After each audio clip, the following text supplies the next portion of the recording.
Hello, you gorgeous people. Today I'm talking about clickbait and obnoxious people. I'll tell you all about it on the other side.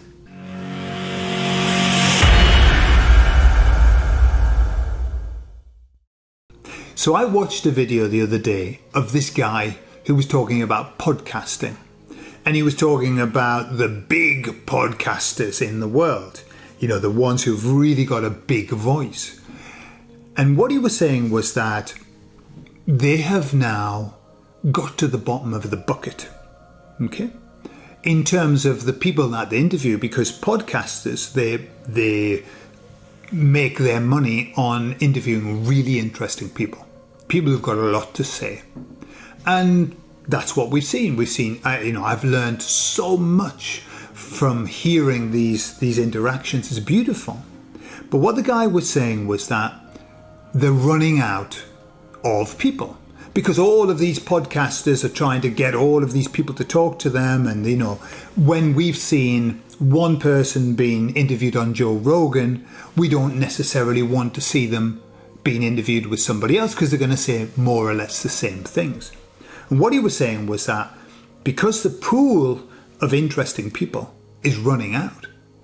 And yeah, they have to repeat, but even then, repetition, they just don't get the views. What's happening is they're at the bottom of the bucket where the slime is. And so what they're starting to do is they're starting to get people on who are polemic. They're starting to get people who are going to say something that's very controversial. And they know that if they can get controversial people on, then they will get more clicks. And because it's a business. So what he's saying is we've shifted from, hey, I'm going to bring you some great content to help you to become a better person, to, hey, I've got a business to run now. And, I'm employing 20 people who do all of my social networking. We've got a business to maintain. So we need clicks. Okay? So I listened to that, and the guy was a bit like, he wasn't awake. He wasn't awake. And he was actually referring to the dross. The dross that people were getting were things like conspiracy theorists and stuff like that, yeah? However, I took his point, and then I was watching some videos. And now, every now and then, I'm subscribed to GB News. I am watching GB News collapse. It's not what it was or what it purported to be. It's kind of just an extension of normal media. It's starting to get that way. Although they do, they kind of pretend to be out there, to be alternative. And yeah, I don't think they are. And so I saw this interview that happened, and it was about, and the title, obviously the titles are what catches us. They're what makes us want to click. And I don't know if you notice that all of the titles that people are using, even like people in our world are using titles that are it's always a dramatic. It's, you won't believe what happened. This is the end. This is the final. Okay, and I've even caught myself. I'm aware that if I put a bland title, like we're going to talk about books, people don't click on it as much as if I said, the book that's going to change your life forever. People will click more. All right? We're human. We want to be titillated. Don't we? We all do. I like being titillated every now and again. So, I watched this interview where it said, conversation, debate. She walks out talking about the British countryside. I don't know if you saw this particular video, but it was about the English countryside, the British countryside becoming racist. And the premise is that the British countryside is racist. The countryside, not the people. I was thinking, the people or the countryside? British countryside is racist. I mean, because I suppose all the sheep are white. that I see. Very rarely do you get a black sheep. But anyway, I clicked on it because I thought, let's have a look at this. And what it was, there were the two presenters of GB News, and then there was this lady and a man. The man was a Welsh farmer. Hats off to the farmers, hats off. And the woman was an advocate for calling out racism, all right? And she wasn't white. Let's say that, because I don't know what... You can say white, can't you? We're white. I'm white. Caucasian. But I don't know what I'm allowed to say for somebody who isn't. So I'll just say she wasn't white. Okay? And the conversation started. And so it was, the British countryside is racist. This woman, who she's called Imam, she was the most bigoted, racist, ignorant, rude, disagreeable person that I have ever had the displeasure to watch.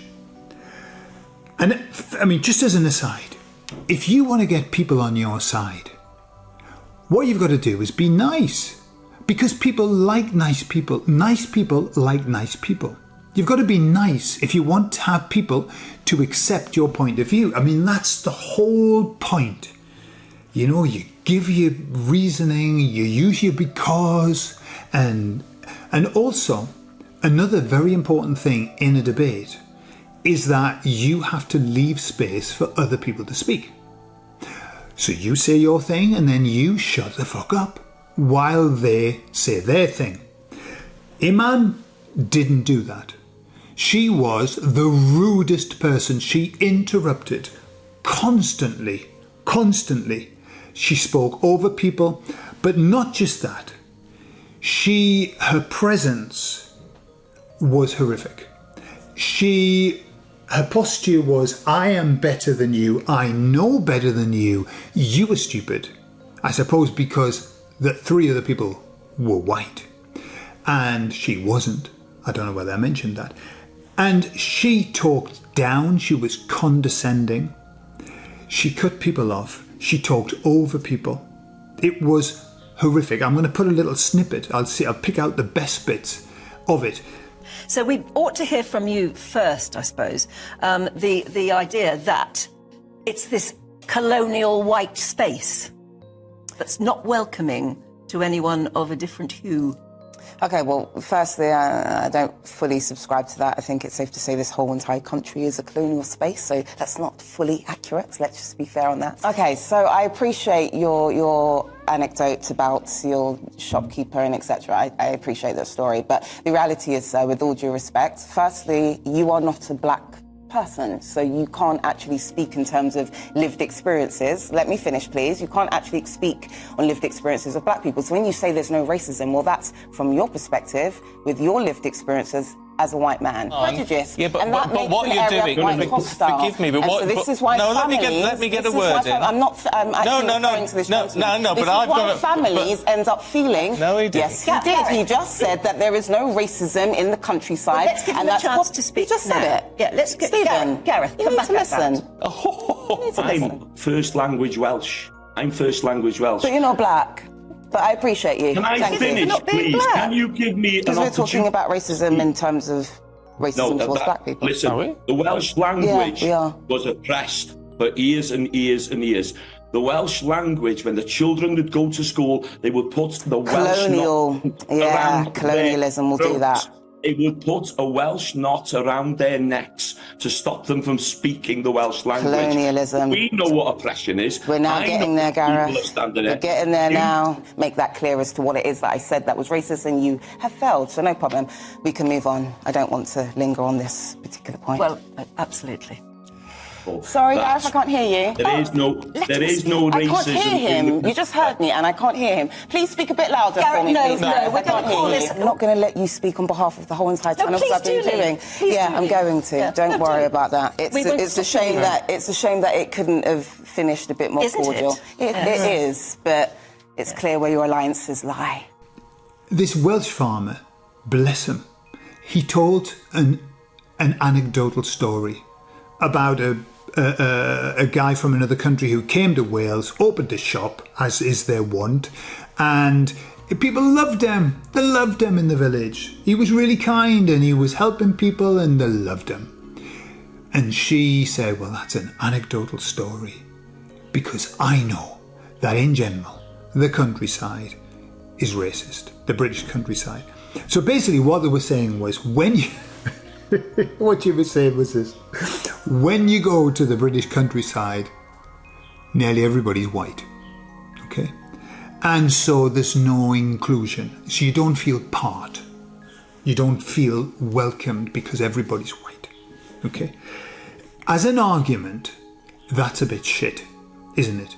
It's like saying, imagine you go to Africa and you say, I went to an African village outside of the city and I felt really, really different because everybody was black there. Okay? And the instant reply is, well, yes, because you're in Africa. Okay? Now, it seems that you could say that. Well, you're in Africa. You're in an African village. What are you expecting? But it seems that in the UK, you're not allowed. That doesn't count. That doesn't count. That the UK is predominantly, I think, well, maybe not now. Who knows? But it used to be predominantly a place of white people. In my village in Newton Aycliffe, we had people from other countries, and that was lovely, but very few and far between. When you saw them, they stood out because they weren't the usual. Does that mean that everybody in Newton Aycliffe was racist? No, I don't think so. I don't think that has anything to do with it. I think we're not measuring eggs and eggs, are we? It's not what it's about. And this is this whole thing about apologising about who you are. I'm really sorry about this. Like, what the actual fuck? What is this about? Bizarre. Absolutely bizarre. So, in the end, the woman, Imam, she walked out, right? So she didn't give anyone space to talk. She talked down to them. She was horrible. She was rude. And in the end, she walked out, right? And this is the classic. I see this classically in that side. And I'm not going to put, right and left or whatever. The people who are pushing that kind of agenda, and there are lots of them, there's always the same pattern that you see. They shout. They talk down to people. They treat people like the shit. And they're supposed to be like, they're talking about inclusion. And yet they disclude or clude, I don't know, something clude other people. And they talk to them like the shit. Like, what is that about? I remember seeing somebody who went to a Trump rally, and there were like the protesters on the other side, anti-Trump. And he went to the Trump people and he said, hey, I'm not a Trump supporter, but I've come over to talk to you.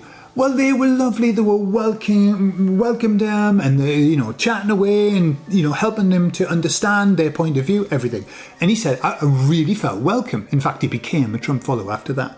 But then he went to the other side, right? The people anti him. And he said, I am a Trump supporter, but I've come over to see what you've got to say. Well, they called him all the shites under the sun. They were rude. They were horrible. They were just obnoxious.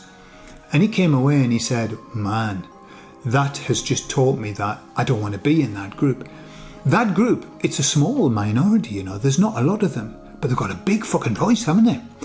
Anyway, the point of it is this, getting back to the clickbait. So Imam, afterwards, I wanted to put a comment, and I was going to say she's the most disagreeable woman I've ever had the displeasure to listen to. But then I didn't, because what's the point? Wasted words, as Anthony de Mello says. However, next thing, I see her, she's everywhere. She is everywhere. She's on Piers Morgan, she's all over the shant. Yeah, like a bad smell. And I thought to myself, that guy was right, wasn't he? They don't interview people because they've got something interesting to say. They interview people who are going to wind other people up, who are going to make other people really angry. Why? Because that gets the clicks. And that's what it's all about today. So we have to be very careful and not allow ourselves to be drawn into the clicks. And I'm talking about myself as well. I mean, I watched that and it's turned out to be, interesting to talk about it.